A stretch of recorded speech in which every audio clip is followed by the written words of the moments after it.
Boa tarde, meus amigos. Vamos aqui a mais uma prova de que até a justiça favorece a esquerda quando interessa, né? Sempre dois pesos, duas medidas. Em novembro do ano passado, quando a presidenta do STF era a Carmen Lúcia, estava sendo julgado a restrição do foro privilegiado, né? Queriam diminuir o número de pessoas que teriam direito a foro privilegiado. Estava o julgamento 7-1, tá? 7-1 a favor da restrição. Para vocês terem uma ideia, para quem não acompanha, o STF tem 11 membros. A maioria absoluta é alcançada com 5 membros, com 6 membros. Quando o sexto membro vota a favor ou contra, né, o placar está 6, já é considerado como ganho, né? Estava 7-1, Dias Toffoli pediu vistas ao processo e com isso ele congela o processo. Por que o processo fica meio que congelado, né? Considera-se que enquanto não forem proferidos todos os votos, qualquer um dos outros ministros pode querer mudar o seu voto e com isso alterar o julgamento. O que o Toffoli fez? Como não interessava a ele, malandramente ele pediu vistas e sentou em cima do processo durante muito tempo. Não interessava a ele, não interessava a esquerda que ele representa, né? Não podemos esquecer que o Toffoli foi colocado ali pela Dilma, ele foi advogado da campanha da Dilma, advogado do PT e foi agraciado com um cargo no STF, né?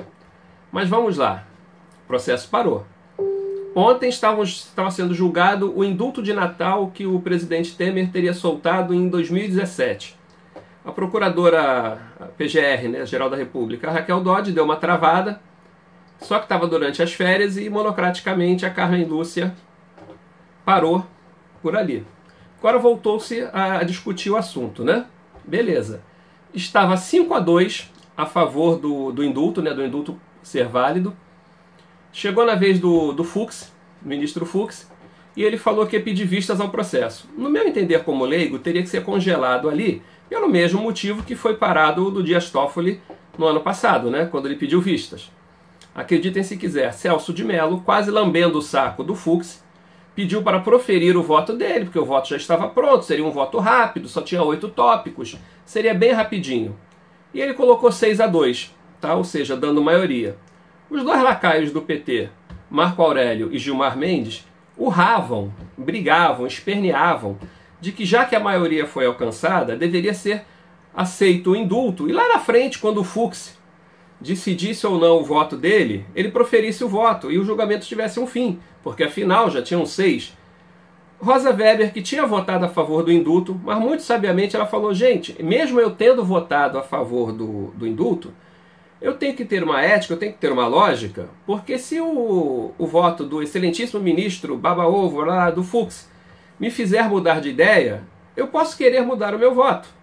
Entendeu? E com isso vai alterar tudo, né? Acreditem se quiser, o mesmo Dias Toffoli, que ano passado parou um processo, botou isso em votação. Se valeria ou se não valeria o indulto com 6-2. Tá? Acreditem, parou em 5-5, e o Toffoli seria o voto... Não, parou 5-4, porque o Lewandowski já tinha saído. E o Toffoli daria um empate e seria o voto de Minerva, né? O que ele fez? Aí, pela primeira vez eu vi ele sendo correto numa decisão.